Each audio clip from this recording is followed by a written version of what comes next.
Hi, welcome everyone to our Cecilia Health webinar. I'm Emily and I'm here to introduce the topic of healthy eating with chronic kidney disease tonight.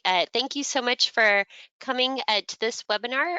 This is actually one of our more popular topics because a lot of people want to know more about what they can eat and what meal prep looks like for them. So you'll see here at the very bottom, there is a phone number if you're having any type of technical difficulties, and the number is 800-263-6317. So thank you again for coming here tonight.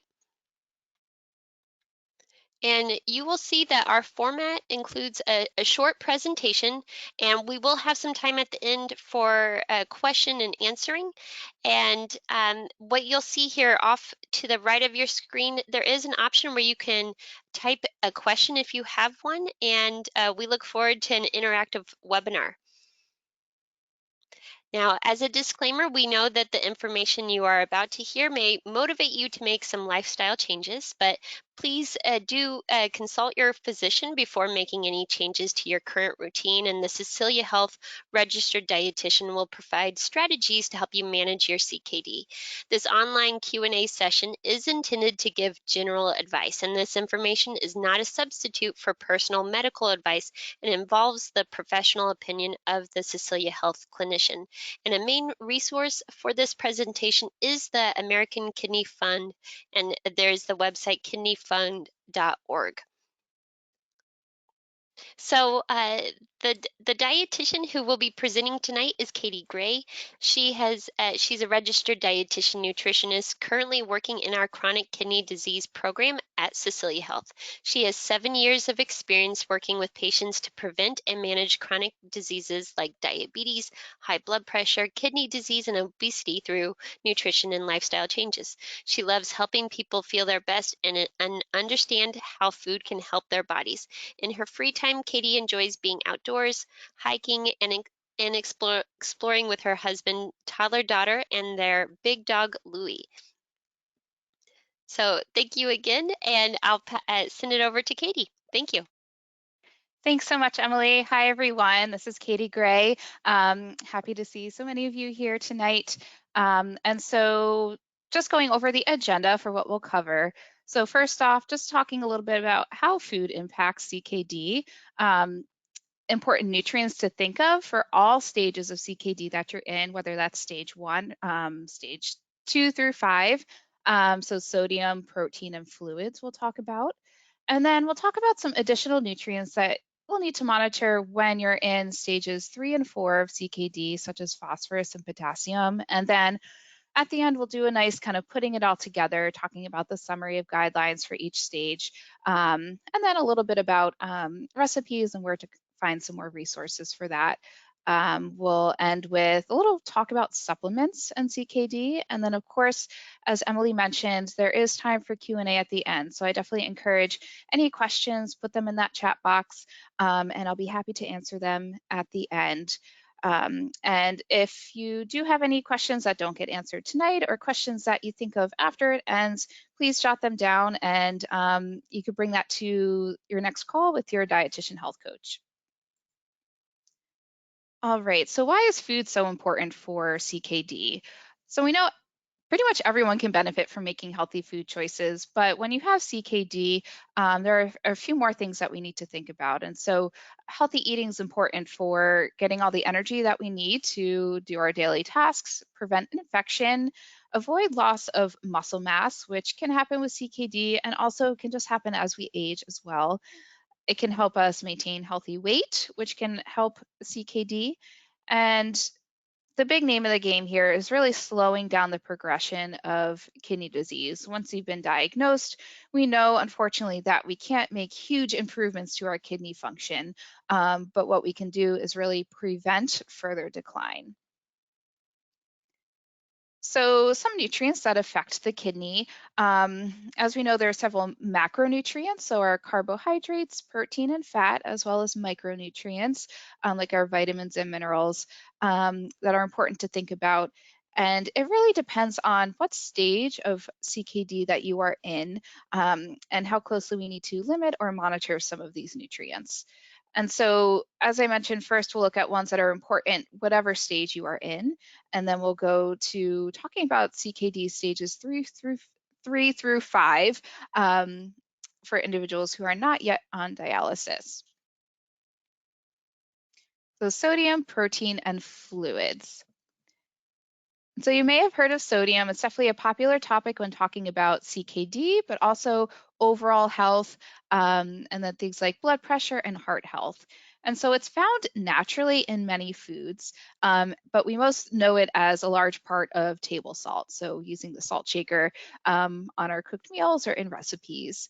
And if our kidneys aren't working quite as well, extra fluid and sodium can build up in our body. And that's when we might notice some swelling, some fluid retention, that feeling of puffiness, especially in like the legs, feet, hands, arms. And this can also increase your blood pressure. Other symptoms to look out for: shortness of breath, as I mentioned, the swollen ankles or puffiness around, different parts of your body, and even more seriously, it can cause fluid buildup around your heart and lungs. And in the standard American diet, we often get too much sodium. And so, what does that mean, too much sodium? The general recommendation is for us to um, eat no more than 2,300 milligrams of sodium per day. And for a reference, 2,300 milligrams of sodium equals 1 teaspoon of salt. So not, not very much at all. Um, and you can always talk to your doctor about this, especially if you have multiple health conditions like kidney disease and heart disease. The goal for your sodium intake might be even a little bit less. So definitely encourage you to ask your doctor about that if you are concerned. And why is sodium so important to monitor and limit? As I said, your kidneys help manage the fluid balance in your body. And if we have too much sodium um, in our bloodstream, that water wants to come into our bloodstream to balance out that sodium. And so that can increase our blood pressure. And then we also might have other symptoms like excessive thirst or that fluid gain or retention. And when we control our sodium intake, we can prevent these things from happening, which can help out our kidneys in the long run. And so there are some foods that are typically high in added salt or sodium that are good to know about. So it may seem strange, but there is often sodium in soda. So if you are a soda drinker, whether that's diet or regular, check and see, if there's sodium in there. And sports drinks often have sodium just because if we are engaging in strenuous exercise, especially, or if we're sweating a lot, we lose sodium through our sweat. And so those sports drinks have a lot of sodium to help replace that. Ice cream, frozen dinners and snacks, a lot of frozen items are very high in sodium. Fast food and in general food from restaurants, they're very generous with their salt seasonings. Packaged snacks that are salty, so think crackers, chips, pretzels, nuts. Bakery items, even just bread and bagels, so things that don't necessarily taste super salty, can be high in sodium. Condiments are another sneaky one, where sodium can sneak in. And the serving sizes are quite small when you look at the nutrition facts label, so it can add up quickly. Canned and jar foods are notoriously high in sodium. Um, so especially like canned beans, canned veggies, jarred tomato sauce, things like that. Um, but thankfully, especially with canned foods, there are a lot of reduced sodium or low sodium versions available in the store. Seasoning mixes and spices with like salt in the title, like garlic salt, celery salt, onion salt, those are all going to be high in sodium. And then last but not least, cheese and processed meats. And so there's going to be a lot of sodium hidden in those foods as well. So best to limit these. And if you've never paid attention to sodium before, a good exercise is to just start paying attention to those nutrition facts labels that you'll find on any packaged food. And so we'll go over an example here so you know exactly what to look for. And there are some helpful terms to understand, especially if you're looking for different options in the grocery store. So if something is labeled as sodium free, there's really just a very small trace trivial amount of sodium per serving. Very low sodium is 35 milligrams or less. Low sodium is probably the most popular thing you'll see in the store, and that is 140 milligrams or less per serving is considered low sodium. So definitely keep an eye out for that. Reduced sodium is also great, but it just means that from the original recipe of that food, they reduced the sodium, by 25%. So it's tricky, but take a look at that label because it still may be a high sodium item. And then lastly, light or light in sodium, once again, altering that original recipe of that food so the sodium is reduced by at least 50%. If you're looking at ingredients, if salt is listed in the first 5 ingredients, it's probably very high in sodium. And so here on the right, you'll see an example of a nutrition facts label. And this is actually for Cheez-Its. So tried to pick a snack that everyone might be familiar with.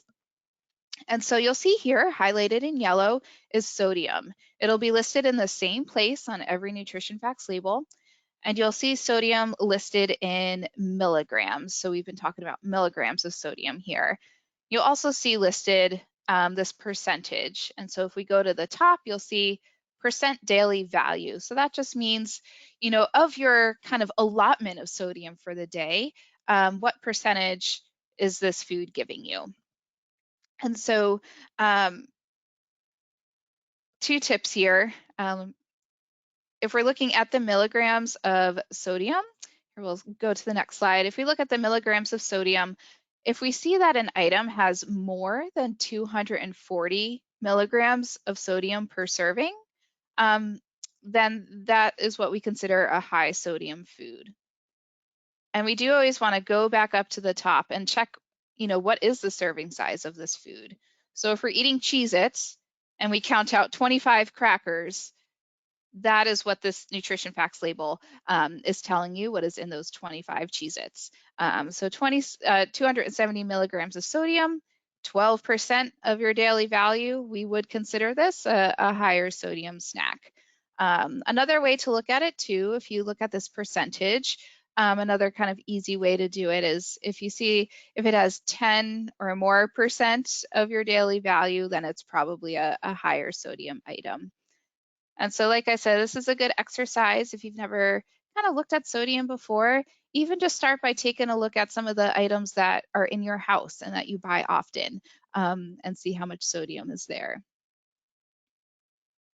Some tips for reducing sodium. One of the biggest things is trying to keep salt off the table. So if you've already cooked your meal, try not to add any more salt before eating it. We can also reduce salt in the recipes that we're cooking at home. And in general, cooking at home versus eating out will definitely keep that sodium lower for you. Talked about looking for no salt added, canned foods or low sodium. And if you do buy canned foods like canned beans or canned veggies like corn or green beans, another tip is to rinse off those canned foods before eating them or adding them to your recipe, because that will get rid of a lot of the excess sodium that's in the liquid that food is packed in the can. So if you have a colander or a strainer, just put it in there first and run it under the water in the sink, and that'll help you out in reducing sodium.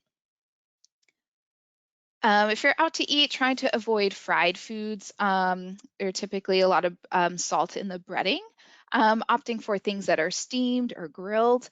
And if you do have to really be careful with your sodium, you can always ask if the chef can, hold the salt when cooking your dish. Popular, thing at Chinese food restaurants now too, they may offer a certain diet menu. So we always know that's a popular takeout option. So see if they have something available like that to you. And an important note down here at the bottom, you may see a salt substitute that's called like new salt or no salt. And so these do not have sodium in them. but they do have potassium. And so we'll talk about potassium a little bit later, but I would stay away from these just because with CKD, we have to be careful with potassium at certain stages as well. And once again, I'm not going to go through all of these, but you could take a look, and this resource and the next couple slides to this little list here is available from your coaches. So if you're interested in learning more about, what foods contain sodium, you can always ask your coach, to send an email or send a link via text, and they can, point you in the right direction to, a nice list that you can reference when you have at home. But once again, talking about seasonings, typical salty foods here, cured foods like those processed meats, and pickled foods as well. Even though, a lot of pickled items are those veggies, they're nice and healthy. There's a lot of salt in the brine, that the liquid that it's packed in, so we just need to be careful with those. Deli meats, and then heavily processed foods, those kind of ready-made meals or frozen items too.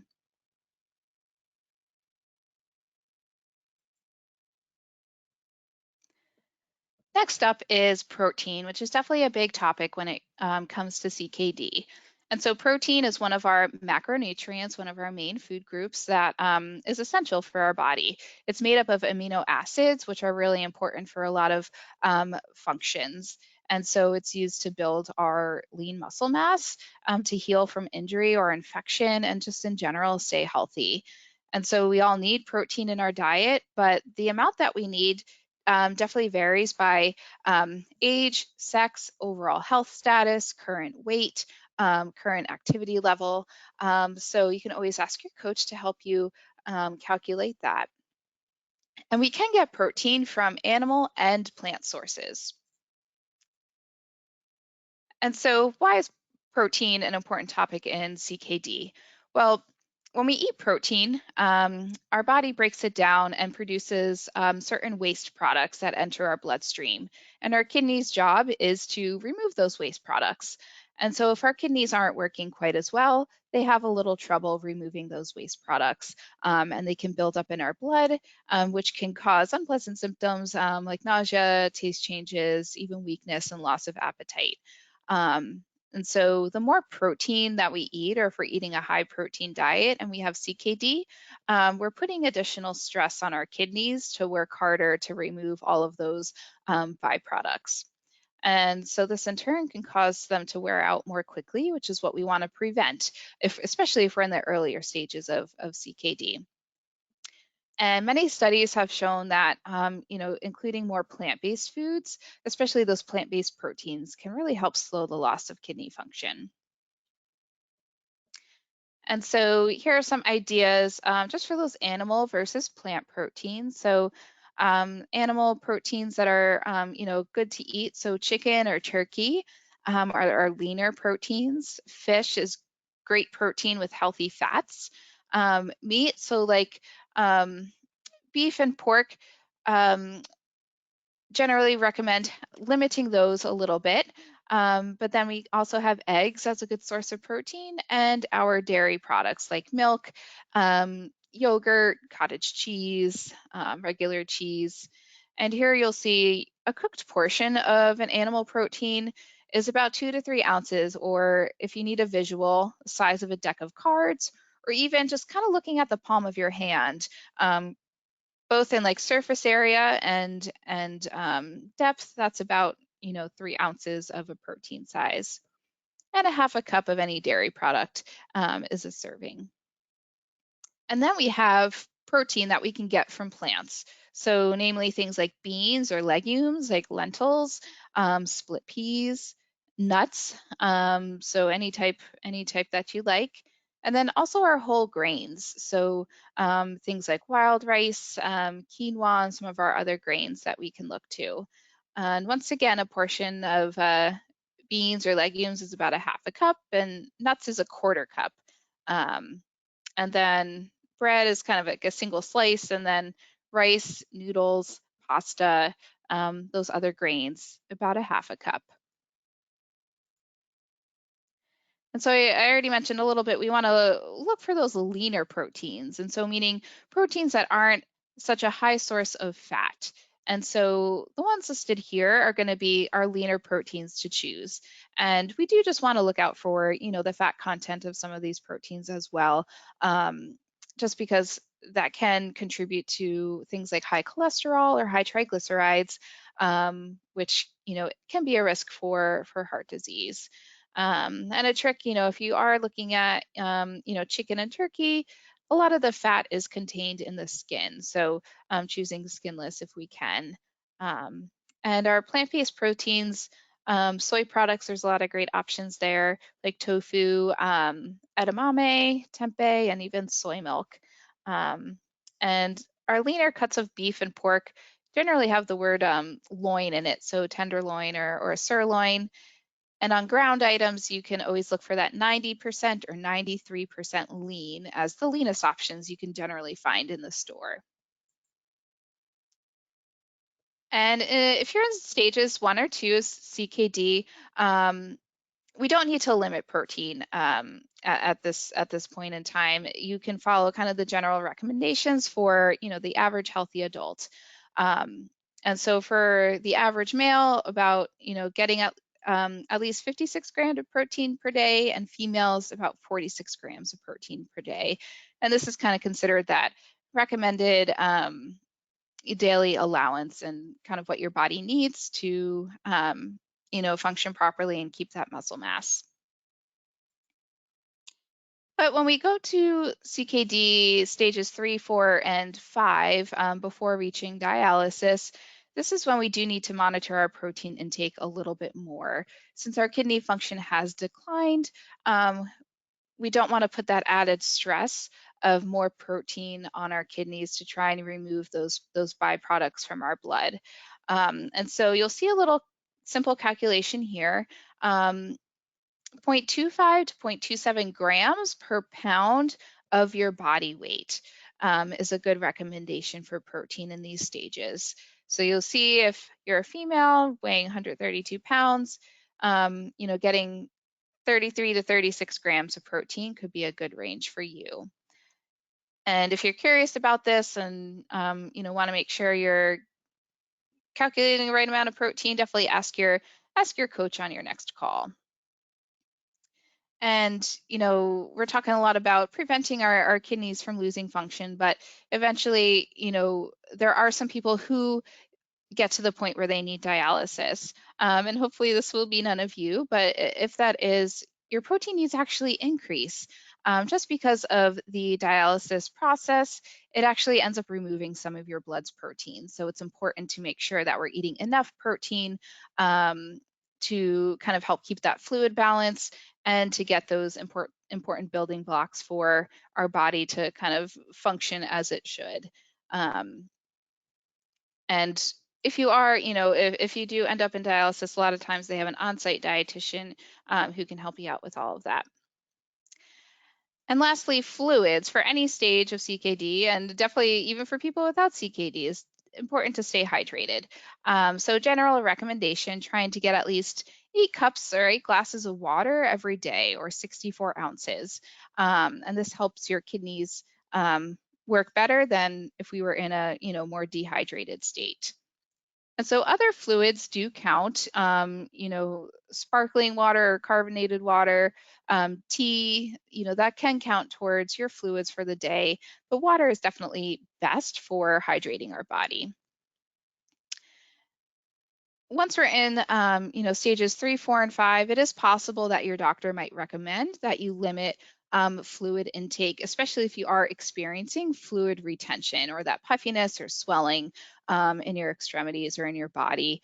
Once again, if you ever notice, some of those symptoms, the swelling, shortness of breath, or difficulty breathing in these certain instances, definitely let your doctor know, and they might recommend a fluid restriction for you.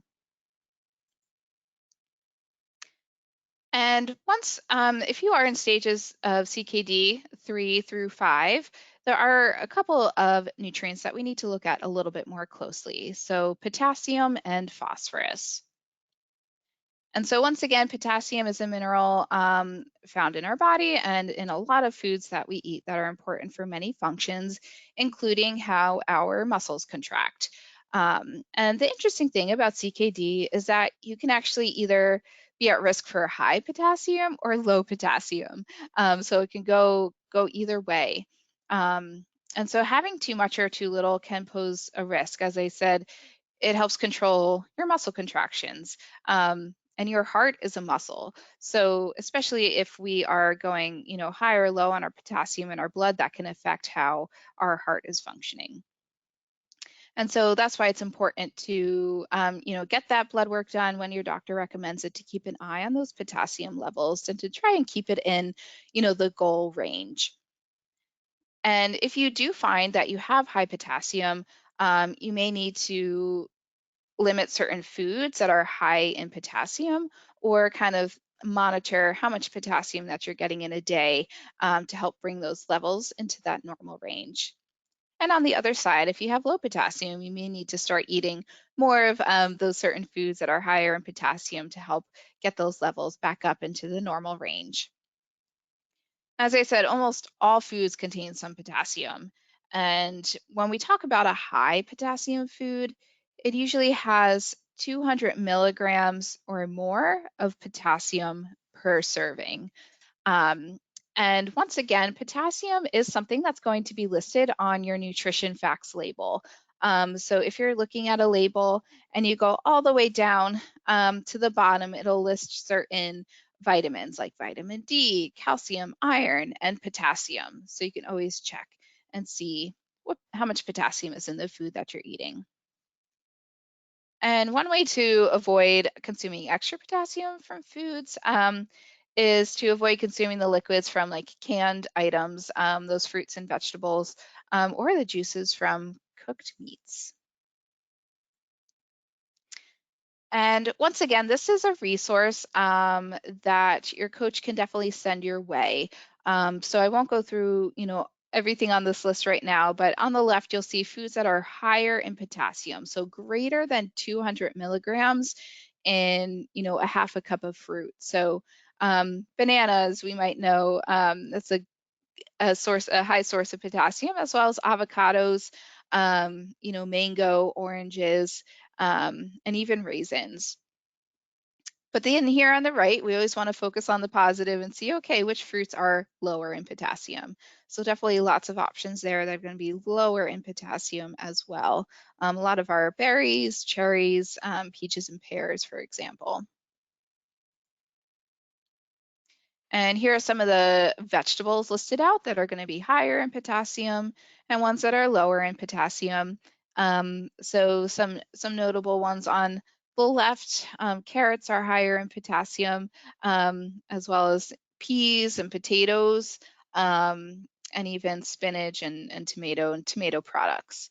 But once again, lots of other options here for vegetables that are lower in potassium, like a lot of our green um, veggies like broccoli, cabbage, cauliflower, green beans, and asparagus.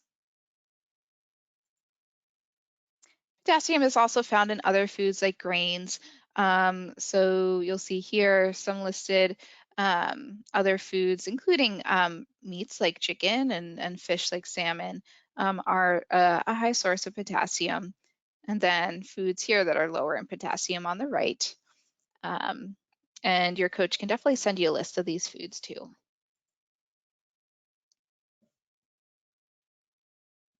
All right, and next up is phosphorus. So phosphorus is one we don't hear of too often, but it is found in many foods. Once again, important for many functions in your body. And so one of our kidneys' jobs is to help keep the right amount of phosphorus in our blood. And so when we start losing some of our function, phosphorus can actually build up in our blood. And one of the side effects that can happen is that calcium likes to help balance out phosphorus. And so if we have extra phosphorus in our blood, calcium might actually come out from our bones, where it's keeping our bones nice and strong, and enter our bloodstream to help balance that phosphorus. So we definitely want to avoid that happening to keep our bones nice and strong. And phosphorus is another thing that your doctor can monitor through blood work. And so normal phosphorus levels you'll see listed here. And you can always look back at, my chart, patient portal, at some of these things and kind of see what your most recent levels are. And any questions, you can always bring it up on your call and or ask your doctor at your next visit. And so you'll see here listed in green and red. Green are nice foods that are low in natural phosphorus. And we'll talk a little bit about natural versus added phosphorus. Um, and so there are a lot of foods that are low in phosphorus, but a few ones that are high to look out for. Processed meats is definitely going to want to be one of them, like bacon and sausage and deli meats. And then some kind of mixes, so like pancake mix and even flour tortillas. And you'll see this resource listed here, and it was mentioned in the beginning. A great website to check out is the American Kidney Fund. And so if you go to kidneyfund.org, they have a lot of great lists like this, a lot of great recipes that'll tell you exactly if it's low in potassium, high in potassium, low sodium. So I definitely encourage you to check that out if you're looking for recipes. Um, but once again, won't go through all of these here. Um, but some dairy products like milk and non-Greek yogurt are higher in phosphorus.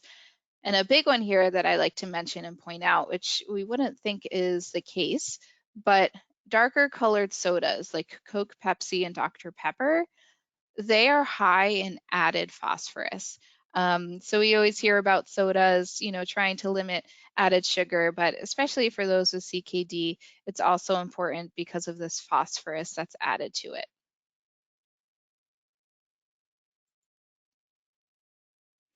And so talked a little bit about natural phosphorus that's found in our foods versus added phosphorus. And phosphorus is added to many foods in many different ways, and our body will absorb all of it. So if this is something that your doctor has recommended that you monitor, um, it is important to look at the ingredient lists of your foods. So we talked a bit about the nutrition facts label, but phosphorus is not going to be listed there. It'll be listed in your ingredients. And it will also not be listed just as phosphorus. So you'll see here, this list on the bottom are some key ones to look out for. So if you see the letters PHOS, so phos, if you see that anywhere in the ingredient list, that means that there has been phosphorus added to that food. So just beware. So a big one, if you see phos or phosphate or phosphoric acid, that is a key that phosphorus is added to that food. And if you have had trouble balancing phosphorus, your doctor may prescribe something called a phosphate binder, which basically just helps your body to not absorb the phosphorus from foods that you eat. And so you take it with your meals or snacks. And so, you know, hopefully that won't be an issue for many of you, but it is an option if it comes to the point where that phosphorus is running a little bit high in your blood. And so once again, this is only something you should take if your doctor has prescribed it to you. And so kind of putting all this information together, what does a healthy eating pattern look like for CKD by what stage you're in? So for stage 1 and 2, which we consider the early stages of CKD, um, you have less limits on what you can eat. And so in general, you can follow a normal, healthy diet for the average adult. But as we said, we want to make sure that we are doing what we can to help prevent our kidneys from getting worse. And food can definitely play a key role. So we talked about that, staying hydrated, watching that sodium, getting good sources of lean protein. And a healthy eating pattern too is really important for this last point.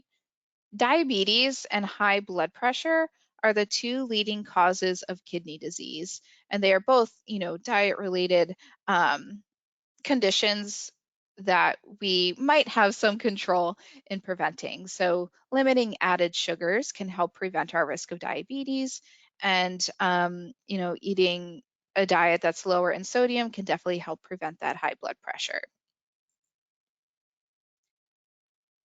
So we talked about choosing those lean proteins and drinking enough fluids, eating plenty of fruits and vegetables. So eating a variety is great, especially as we head into spring and summer, have all that great fresh produce available. Frozen produce is also a really great option. It's going to be able to stay in your freezer for a long time and you don't have to worry about it going bad. And it's just as nutritious as fresh. Um, and as compared to canned options, you don't have to worry about any, added sodium or added sugar with your frozen produce. Try and look for whole grains. So you might see this little label on some of your packaged foods that means that it's made with whole grains. Another good thing to look out for is whole wheat. And so that just means that, those types of carbohydrates or those foods are going to be a good source of fiber, which can help control both blood sugar and blood pressure. We talked about avoiding excess sodium and salt, trying to limit below 2,300 milligrams of sodium, or even below if your doctor recommends it. And as I just mentioned on the previous slide, limiting that excess or added sugars. So these are some key words to look for that just all mean sugar. So even honey and maple syrup, those are natural sugars, right? And they're a good option for a sweetener if you do need it, but they are still a source of added sugar in your diet. So just use those sparingly. And lastly, we do want to look out for, the types of fat that we're eating and foods that are high in cholesterol. So choosing healthy fats, which are called unsaturated fats, which you'll also see listed on that nutrition facts label. And cooking oil is a good way to control the type of fats that we're getting. And so olive oil and avocado oil especially are good sources of healthy unsaturated fats, as well as canola or sunflower. And then we do want to limit the saturated fats, which we kind of consider the unhealthy fats. So there's room for it in our diet, but we want to try and limit those sources that are high in them, like processed meats, whole fat dairy, and coconut oil is actually a high in saturated fat, and eliminating trans fats. And so these have been banned in the USA, but they do still sneak into packaged foods. So if you look at the ingredients list and you see the word partially hydrogenated oils, that's going to mean that there is a source of trans fat in that food. In general, smoking can, raise blood pressure and in turn damage our kidneys. And so if you are a smoker, if you've been thinking about quitting, don't know where to start, a couple resources here, smokefree.gov and 1-800-QUIT-NOW. There's also resources available through the state of Minnesota, through UCare. So definitely ask your coach if you're curious about learning more, as well as alcohol. So it's best for women to limit to no more than 1 drink a day, and for men, no more 2 drinks a day. Um, Once again, too much alcohol can cause damage to the kidneys. And if we're in stages 3, 4, and 5, there is some damage that cannot be repaired to your kidneys that may start causing some symptoms and side effects, and those waste products to build up in your blood. And so your doctor may recommend that you follow specific recommendations when it comes to diet and fluids. And making those changes can definitely help prevent further decline of your kidneys and really slow that progression and hopefully keep you as stable as possible. As we mentioned, we need to monitor our protein intake. We mentioned those little calculations before that you can do to estimate how much protein you need, and your coach can definitely help do that for you as well. We talked about our lean protein sources, so ones that are not high in saturated fat. So just a little summary here of what we had talked about before. And also, if you do eat other sources of animal proteins that are a little bit less common, like even bison, lamb, venison, or different organ meats, we do want to try and limit those as well. And a good guide for portion size of our animal-based proteins is 3 ounces, once again, about the size of a deck of cards or the palm of your hand. And as a reference, 3 ounces of chicken is about 27 grams of protein, whereas fish is about 20 grams of protein in the same size. And the American Kidney Fund has a really great protein guide on their website that lists out, common foods that you might be eating and how much protein is found in those foods. So you can kind of do a little quick estimation or calculation for yourself. As we mentioned, you might need to limit fluids if you're in stage 3, 4, or 5. If we start noticing fluid retention and that swelling and puffiness in your body. And as I said, water is the best for hydration, but when it comes to fluids and fluid restriction, anything that is liquid at room temperature counts. So that's soda, tea, coffee, milk. If we're eating soup, the broth in the soup, that all counts towards our fluid intake. Paying closer attention to your sodium intake can really help out your kidneys. If we think about, our kidneys' job, our blood filters through our kidneys all day, every day. So if our blood pressure is high, just imagine that stress that it's going to put on our kidneys. So we want to do our best to try and limit sodium to help out our blood pressure. And then we talked about you may need to limit that potassium and phosphorus in your diet per your doctor's recommendations, and those can both be monitored in your blood work. Some great recipe resources. If you're wondering, okay, how do I kind of put this all together? What are some good recipes that are going to be healthy for my kidneys? The National Kidney Foundation, which is kidney.org. They have lots of great info, but they do have a great recipes section, as well as the American Kidney Fund. So kidneyfund.org. They have a whole kitchen part of their website that's really great. And then the Mayo Clinic also has some great recipes.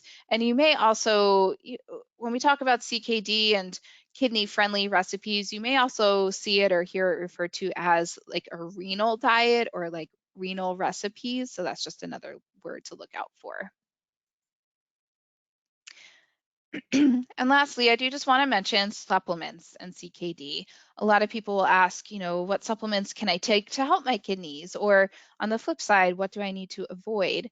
So I always like to preface this by saying, supplements are not regulated by any body in the United States. So we're really kind of putting our trust in the manufacturers to, produce these supplements for us.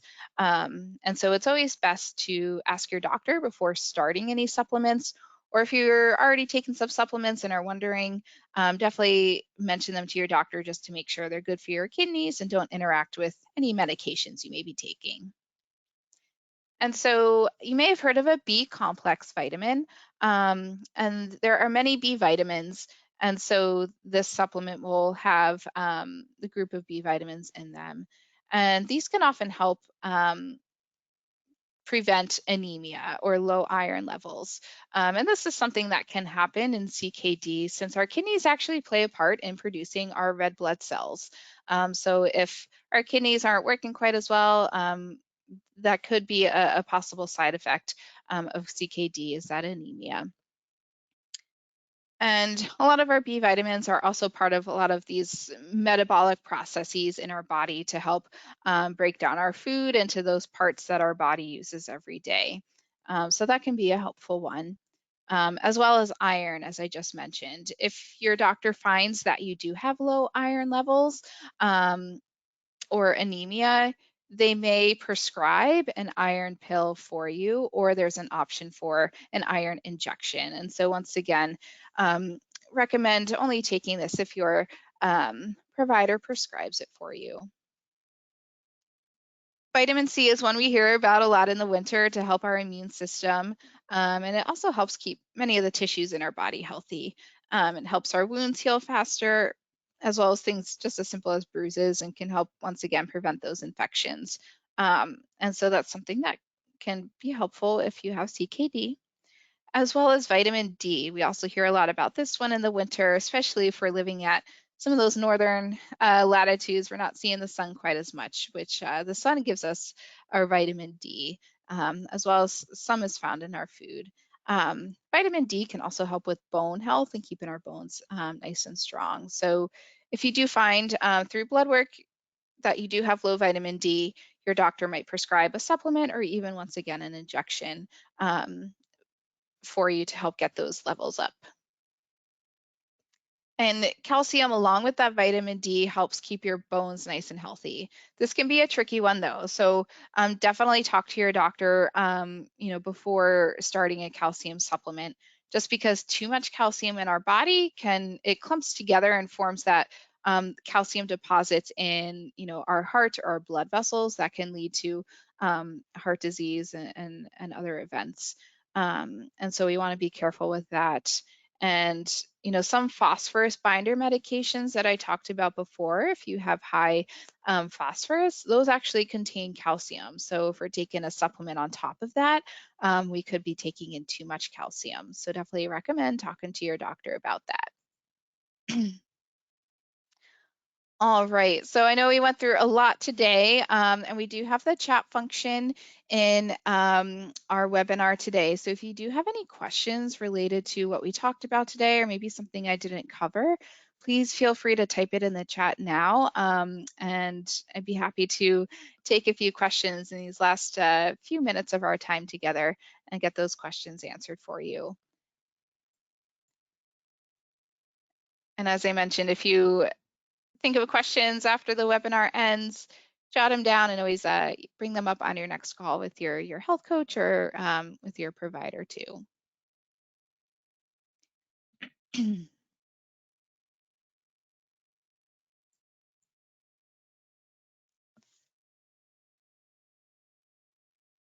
All right, well, one question is about salts. So Himalayan or the Himalayan pink salt, is that better for you than table salt? And so that is a great question because there are different types of salt out there just besides our regular table salt. And so in general, there's not going to be a huge difference in the amount of sodium in like different types of salt. So in the Himalayan salt, there might be a little bit less per teaspoon of it. So might be like 2,000 to 2,200 milligrams of sodium versus 2,300 milligrams of sodium in regular salt. And same thing with kosher salt. If you use that in cooking, that is a little bit less, about 2,000 milligrams per teaspoon compared to 2,300. And then another sea salt is also popular too. That is going to contain about the same amount as table salt, but because the texture and the size is a little different, a lot of times in a teaspoon there's going to be less sodium just because there's actually less salt fitting in that teaspoon than in regular table salt.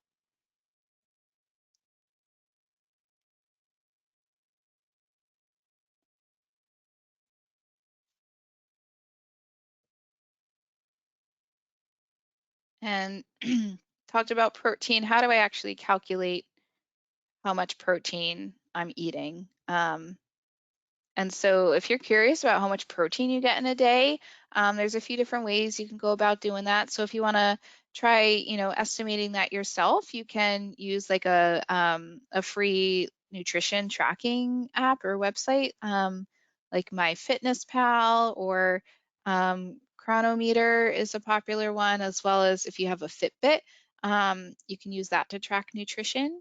And you can enter your food that way and it'll add up your protein for the day. Um, you can ask your dietitian coach to help you. So they might have you write down, your food recall for a day and help you calculate or estimate your protein intake. Or we talked about nutrition facts labels before. So you can always, look at your labels for a day and add up protein that way and kind of see where you are.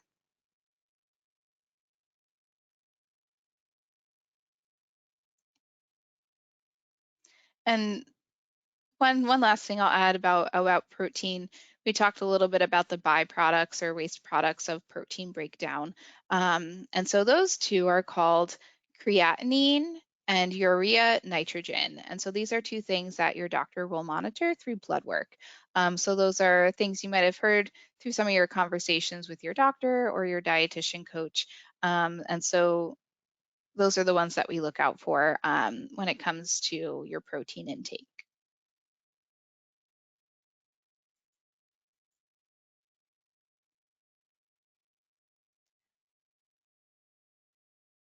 All right.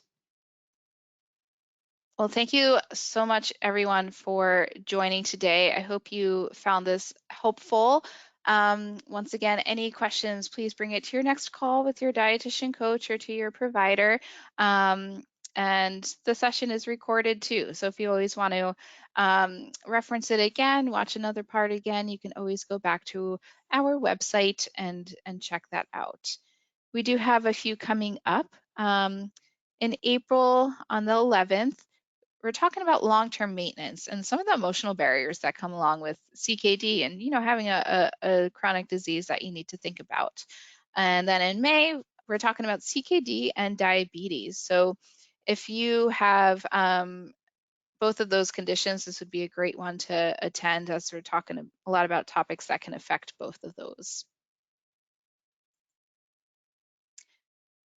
So those events are available to you. If you want more information from your coach, they can send you more information via email or text.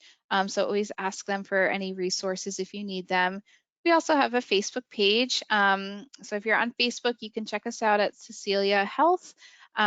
We post lots of interesting articles and tidbits that could be helpful to you. So once again, thank you so much for joining us today. We really appreciate your attendance, taking the time out of your evening to come join us. And once again, I hope you found this helpful. And any additional questions or resources, please ask your coach at your next call. And I hope you all have a wonderful evening.